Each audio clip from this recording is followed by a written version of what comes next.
My name's Mike. I'm an alcoholic. My sober date's February 6th of '99. I have a sponsor. His name's Peter. I just moved to South Florida 2 ago.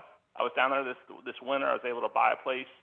My home group technically is in Neptune, New Jersey. It's called The Great Fact. They meet on Mondays at 6:30.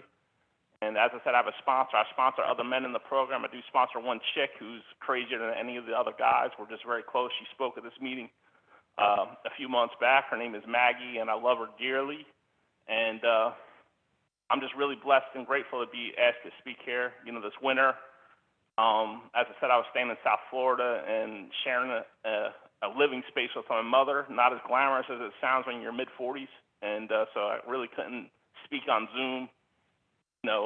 We know what it was like, and moms doesn't need to hear everything. So what it was like, what happened, what it's like now, what it was like. I like to drink. I really enjoy getting drunk. I'm not that dude wishing they could have a glass of wine at dinner. I like to drink 12 packs of beer, and I like to black out. I can remember sitting in the IOP, actually doing an alcohol intake in Riverview Hospital in Red Bank, New Jersey, and the woman, the intake counselor was like, "Did you ever black out?" And I'm like, "Yeah, doesn't everybody? Mission accomplished. What, you drink not to, people, I was like, no, I'm not a drunk. I'm just a social drinker. I only talk to people when I go out drinking. If you only talk to people when you're drinking, you're in the right place on the computer tonight, So growing up, I have a brother that's 4 years older than me. In 8th grade, parties started changing. We went from playing like manhunt in the woods to, inviting girls over and trying to act cool. And I'll do the visual here. So it was like, this is water. I would take that drink.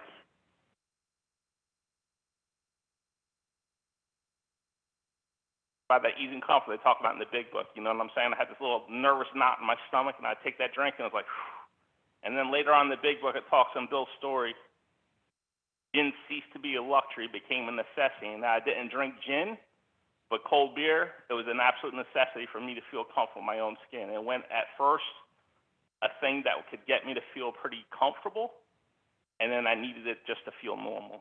So I graduated high school in '91, went to college. College in one sentence was the best 10 years of my life. First thing I learned is you never have an 8 o'clock class, and I scheduled my classes around what nights had, like what was a good party on Monday night, so I wouldn't have the 8 o'clock to 9:15 class on Tuesdays and Thursdays, and it was ridiculous. My first semester I had good grades. That's because I was taking all 100 level classes, and then by the end, 5, 6 years later, I barely graduated with like a 2.2 in criminal justice. So let's get real here. I had my first real ramification from active alcoholism at 21 years old.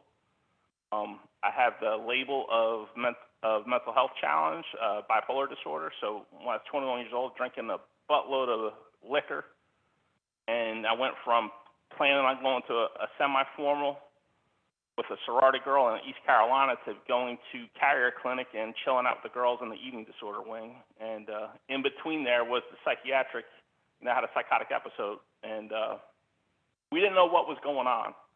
And they suggested I should never drink again. And what happened is I can manipulate anybody, man. So I'm going to see the psychiatrist. I get out of there after 3 weeks, and the psychiatrist said, "You should never drink ever again." I was like, "Is there anything I can do?"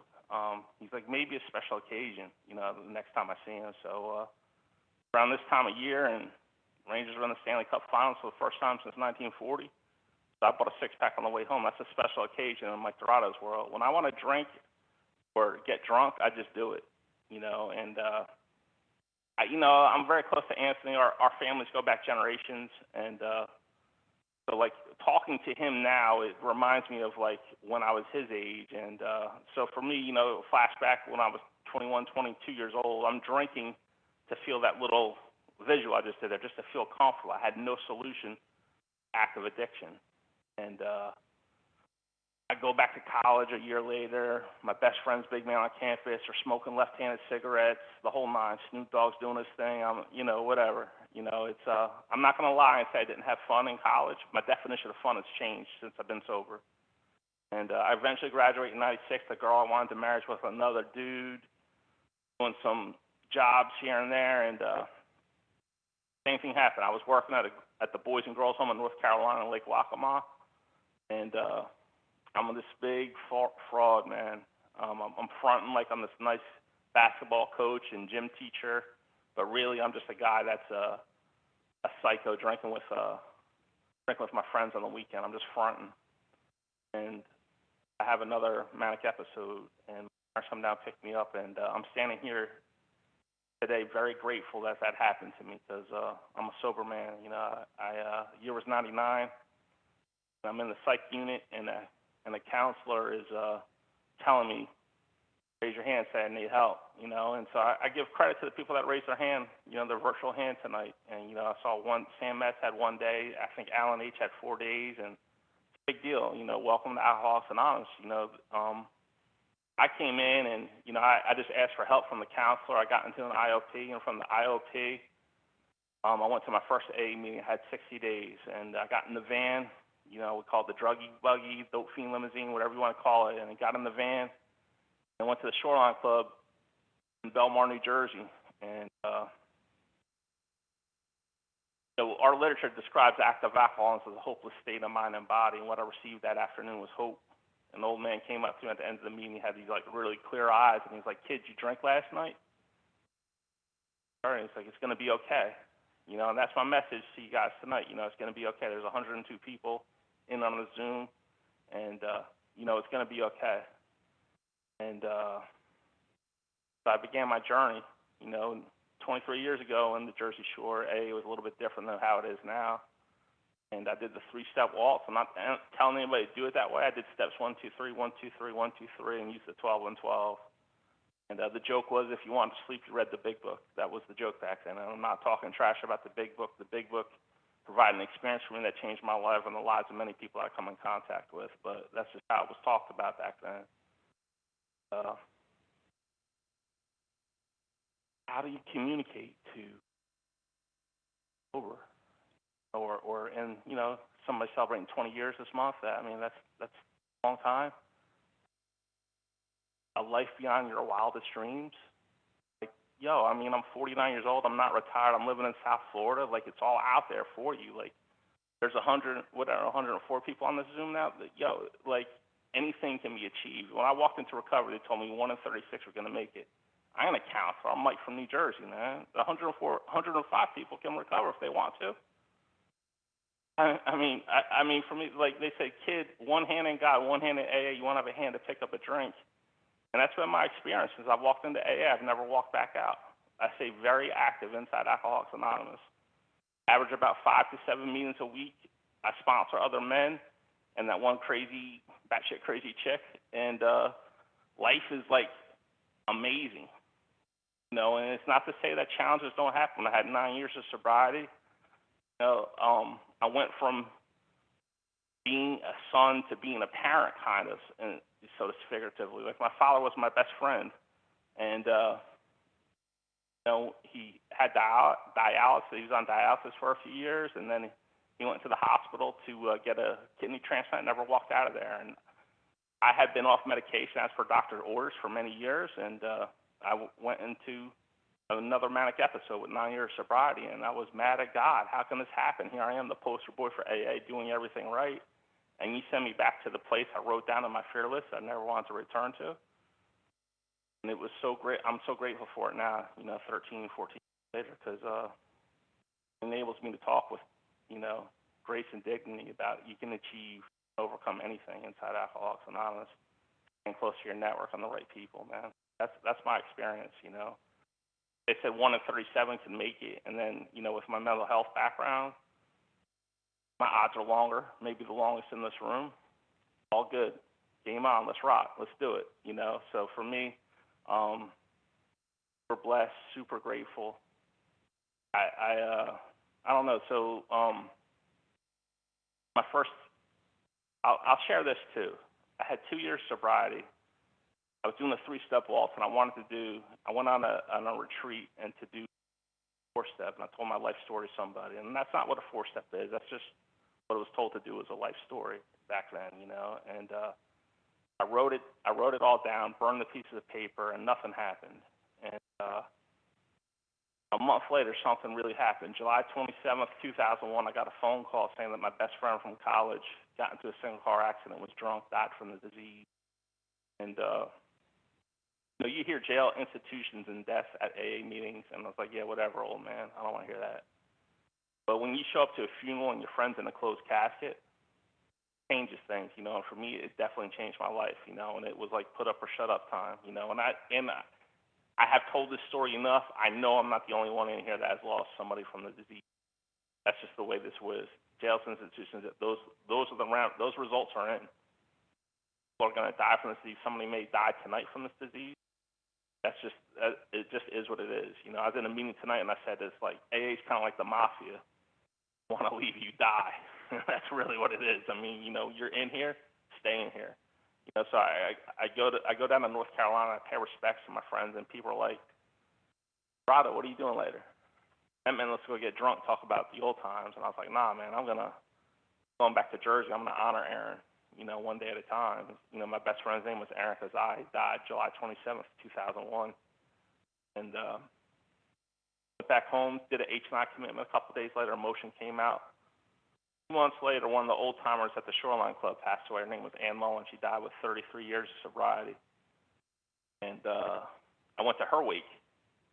And there's hundreds of people talking her own unique story about how Annie impacted their life. And she would just have a saying for anything, Park Avenue, the park bench, the disease doesn't discriminate, the boozers, the losers. She just had a really great sense of wit about her, and she knew the program, and that's how I want to go out. I don't want to be sitting in a closed casket talking about wasted talent. My friends are around me talking about what could have been. I just want to have impact on people's lives. And for me, I found that inside the mechanics of the 12 steps and just sharing my experience. So, year 6, man, I met a dude from New York, and I could tell he was sober. I almost thought he was too sober, and he asked me questions, one of which was, I willing to go any lengths to stay sober? And when I asked you that, say yes, I did. So what that looked like at that time was driving to Staten Island every Saturday morning to the mechanics as outlined in the first 164 pages. Life transformed, and I started working with other people, and I've never stopped. So it talks about the firing line, and it's the safest place for the alcoholic who wants to pass along a solution. And it's difficult because it's a triage unit, and there's a lot of people, there's a lot of bodies on the firing line. But if you're connected to a higher power and trying to be congruent with what you think your higher power wants to do in your life, you're safe and protected, and that's been my experience. And I told you about what happened with 9 years, and that was a challenge, man. I sought outside help. I talk about my mental health challenges. I'm very open about it. And what I say is this, I learned in AA, pain is necessary, but suffering is optional. So I never say I have the challenge of mental health. It's not a suffering. There's really, I don't even know how to describe it. It's called Neuro-Linguistic Programming, NLP, and it's really the words we use dictate our experience. And so I geek out on a lot of different things, and NLP, like just all that stuff, man. I'll listen to like not circuit speakers so much, but speakers on YouTube, like motivational guy. One guy I would say Nathan Harmon. Great message out there. I got sober in prison, and just great messages out there. I listen to that. So my morning practice, my rituals. One of the guys I listen to, his name is Jocko Willemick, and he talks about discipline as freedom. Disciplines I've learned inside Alcoholics Anonymous provide a great life for me. So I wake up in the morning, I say a prayer, I meditate, I stretch, I exercise, connect to a higher power, and then I go about my day. When I get jammed up, talk to my sponsor. I do a very thorough spot check inventory. Step 11, I grow my conscious contact. I'm not that dude that's texting out his inventory during the day where he's selfish, self-centered. I think I'm selfish and self-centered. That's going to manifest during the day. I try to do selfless action. I try to be loving. I try to be courageous. I don't look at fear. I just try to stay in the light, so blessed, super grateful. Nice thing. So we got 5. I'm going to hit this little button here and look at the 5 pages. All right, everybody, this is cool, man. This is really cool. So I'm like super grateful for 5D and allowing me to come here to speak tonight from South Florida. And you see the palm tree, dude? I'm just trying to piss you off a little bit there. I'm sorry, bro. I had to go there for a minute. That's good nice. Gives me a finger. Lead the first meeting this kid's at, and now he's giving me the middle finger a couple years later. What's the world coming to, dude? What's the world coming to? It's crazy. But, all right, I'm going to shut up. Welcome to all the newcomers. Have an experience with the steps. Don't let anybody tell you, like, bullshit. Just have your own experience, and you share your own experience. That's how this program works. June 10th of 1935, one man from New York shared his experience with another guy from Akron, Ohio, and here we are, over 80-something years later. So that's enough for me. Thanks. Let me share. Much love.